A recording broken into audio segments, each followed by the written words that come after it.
Continuing. Two principles are involved in being obedient to Yahweh by Hashem Yahweh's commandments. The first four commandments remind the people to show love to Yahweh as creator of the universe. The other six remind the people how they are to manifest their love toward their fellow man. Fewer problems would exist if people were living according to the teachings of all of the prophets, which I agree with. You know, at the end of the day, the laws, statutes, commandments are set up for a reason. You know what I mean? You know, even in Esau's wicked ass society, without rules and laws, just imagine, you got people that got cars, even though sometimes a brother always brings out, Esau creates a car that goes 160 miles per hour, but then you get a speeding ticket for going over the law, the speed that they set. But at the end of the day, if you could drive that car 160 miles per hour, you'd probably kill people and yourself. So, you need laws, at the end of the day. But, like for instance, the land Sabbath. I didn't find out about the last Sabbath recently, but at the end of the day, when you take time to think about that, that makes sense. You know what I'm saying? Like, as opposed to what this man does, you know what I mean? That's why, he's more like a cancer. That's why a lot of the land isn't fertile anymore. That's why this food is not yielding its full strength, you know what I mean? Because Esau is, you know, he's not giving the land a chance to rest. That land Sabbath is important, just like, we rest, the land should rest, you know what I mean? Because the land is alive. And as smart as Esau is, that's how stupid he is. You know what I'm saying?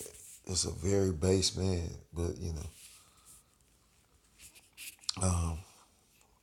sorry to, go off topic to a certain extent. I pray Yahweh by Hashem Yahweh shall give me the strength to finish this video. With the power and the grace of Yahweh by Hashem Yahweh shall, if you let me strength to do this video, with faith and true belief, I can finish it. So I'm going to start this over. Fewer problems would exist if people were living according to the teachings of all prophets. Man's only hope is to return to the truth revealed in the Bible. Evidence of low morality and greed is rampant. You see that today. The rich man is oppressing the poor. He will not stop until God ends it all. The Bible tells us that the man who loves money can never have enough, and the man who is in love with great wealth enjoys no return from it. I'm going to get that.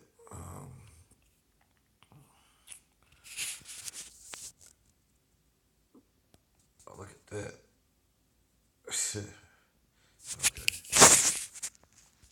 Let's see. Wow.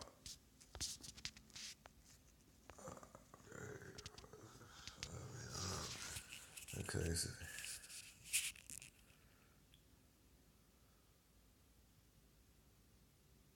he that loveth silver shall not be satisfied with silver, nor he that loveth abundance will increase. This is also vanity.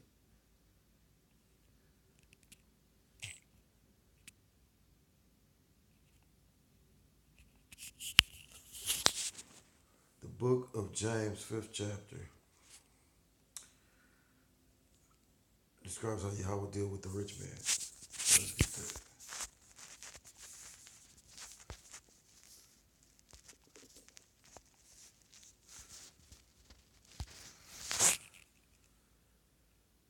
It say, James 5:1, go to now, ye rich men, weep and howl for your miseries that shall come upon you. Your riches are corrupted, and your garments are moth-eaten. Your gold and silver is cankered, and the rest of them shall be a witness against you, and shall eat your flesh as it were fire. Ye have heaped treasures for the last days. And that's ultimately talking about Esau. But Yahweh's mercy is upon the righteous who keep his commandments. Blessed are they that do his commandments, that they may have the right to the tree of life and may enter in through the gates of the city. For without dogs and sorcerers and whoremongers and murderers and idolaters and whosoever loveth maketh a lie. And he was quoting Revelations 22, verses 14 and 15. I'm going to chapter 2. Periods of captivity. Dysphoria. The previous chapter described why Yahweh scattered the children of Israel, basically for disobedience, throughout different parts of the world. This chapter will discuss briefly the periods in which the dysphoria took place and the suffering which the children of Israel encountered. The periods of Israel's history after the death of Moses until the destruction of the Second Temple contain some of Israel's greatest achievements and most humiliating experiences. Joshua, son of Nun, succeeded Moses and was responsible for the subduing and habitation by Israel of virtually all the land of Canaan. All the tribes received a portion of the land except the tribe of Levi, from which the priests' name. The Levites were supported from from the other 11 tribes. After the death of Joshua, there was a period of time when judges came to the fore to fight for Israel against neighboring warring peoples. Gideon, Samson, and Deborah were among Israel's many judges. And, I did lessons on this, I called it the calling of Yahweh, and it went into different judges, just different prophets and whatnot. You had a chance, go check it out, you know what I mean? I was reading out of, what was that? I forgot what it's called. It was a publication I got when I was in the workhouse. Because you had so many different organizations come and try and spread the word. I can't think of it. It's on the tip of my tongue. But if you haven't checked it out, go check it out. Lord will. Nonetheless, people clamored for a king as they wanted to be like other nations. Through the prophet Samuel, Yahweh chose Saul as Israel's first king. David and Solomon were the second and third rulers successfully. The history of these men can be found in the books of 2 Samuel and 1 Kings. The capital city, Jerusalem, was the place where the temple was erected during the reign of Solomon. Also during Solomon's reign, Israel reached its height of prosperity, trading with many nations in the Far East. Generally, it was peaceful during this time. And that's the spirit because we were just at Cap. One of the brothers, the brother Quam, went into how, you know, before this land was actually, before Esau came over to this land, you had Gad over here. I forgot what books it goes into the history of when the 10 tribes came over here. Basically the northern kingdom came over here. And he was saying how,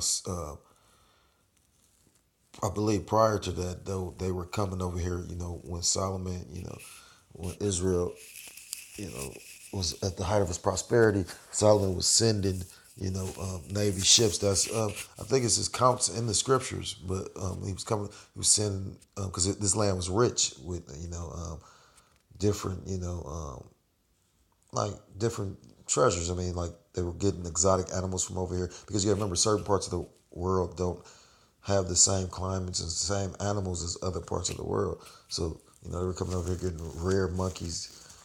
Just rare animals, rare items, because at that time Solomon had a navy. That's how Esau knew this land was over here. When you go into Cristobal Colon and all that, that's how they knew they were over here because they went into, the ancient records. You know what I mean? Like people were here. That's why you got so much Hebrew artifacts and Hebrew writing here. You know what I mean? Like it's just, Most High is something else. Anyhow, it's amazing, when you take the time to really ponder and sit and think on this. That's what the beauty about it too, Because if you, the Most High might have had you blind a bit when He opened your spiritual eye to see, Like, that's a beautiful thing, you know. It's a scary feeling to realize when I sit and see some of these 2/3 or even just converse with them, it's like, damn, the Most High really don't like you, I'm not to digress, I'm going to repeat this. The capital city, Jerusalem, was the place where the temple was erected during the reign of Solomon. Also during Solomon's reign, Israel reached its height of prosperity, trading with many nations in the Far East. Generally, it was peaceful during this time. However, because of Solomon's disobedience later on in his life, this tranquility was soon to vanish. And you can read that, I believe that's in what, I say, what's that? Second Kings, ain't it? Second Kings 11. Because that's when Solomon went off.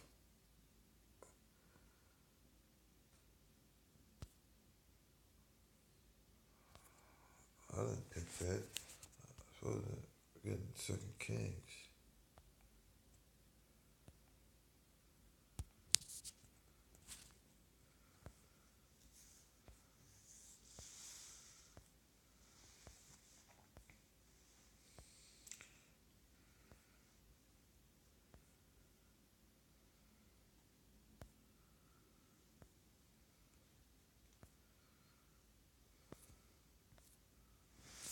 Let's see.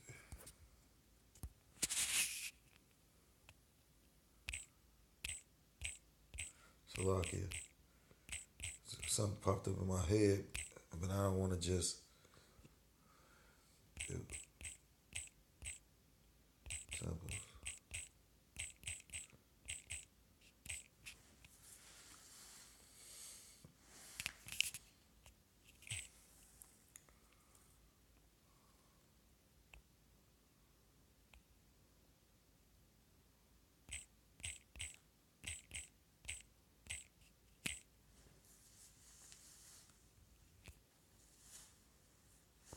Okay, there we go.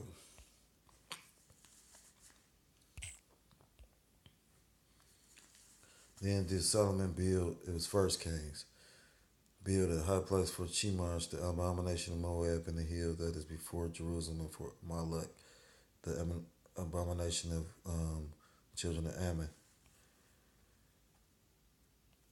Solomon did evil in the sight of the Lord and went not fully after the Lord as did David his father. So Solomon in his later years began to worship, the gods of the other nations because of all the concubines he had married. And ultimately that Solomon had made a lot of Israelites go off.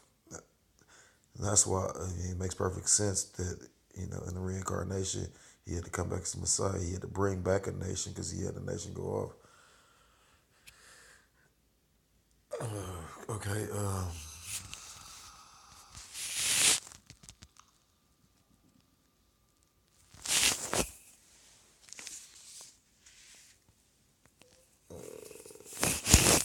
In 933 BCE, after the series of quarrels and misunderstandings, the nation was divided into two parts.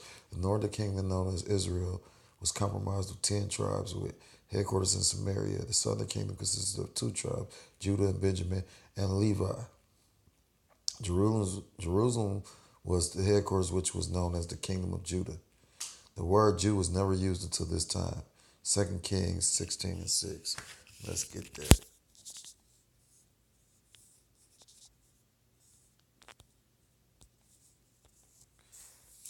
And at that time, Rezin, king of Syria, recovered Elath to Syrian and drave the Jews from Elath. And the Syrians came to Elath and dwelt there unto this day.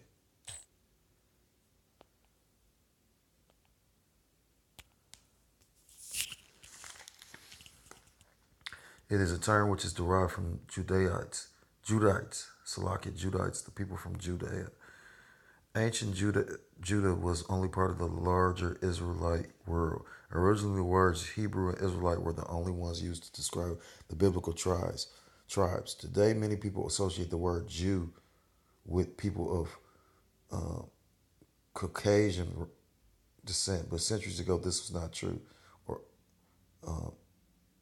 Edomite descent. Approximately 200 years later, in 721 BCE, the 10 northern tribes were conquered and dispersed by the Assyrians and were taken captive to Assyria. This was the Israelites' first enslavement since they came out of Egyptian bondage. In the year 586 BCE, virtually the same fate happened to the people that lived in the kingdom of Judah when Nebuchadnezzar, king of Babylon, and his army razed the temple and carried thousands of Israelites off to captivity in Babylon for 70 years. Many were put to death. This account appears in 2 Kings chapter 25 and Jeremiah chapter 52. Moses had forewarned the children of Israel that they would be punished if they did not obey Yahweh's commandments.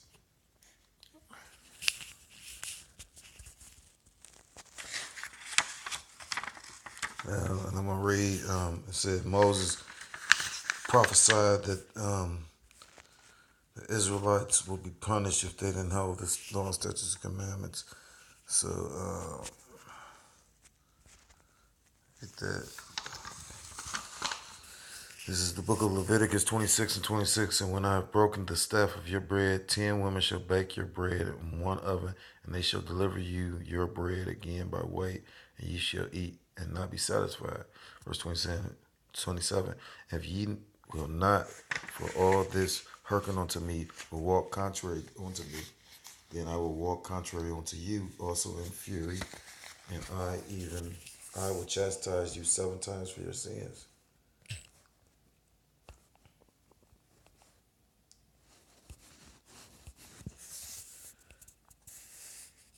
Verse 29, and ye shall eat the flesh of your sons, and the flesh of your daughters shall ye eat. Verse 30, and I will destroy your high places and cut down your images and cast your carcasses upon the carcasses of your idols, and my soul shall abhor you. Verse 31, and I will make your cities waste and bring your sanctuaries unto desolation, and I will not smell the savor of your sweet odors. Verse 32, and I will bring the land into desolation, and your enemies which dwell therein shall be astonished at it. Verse 33, and I will scatter you among the heathen, and will draw out a sword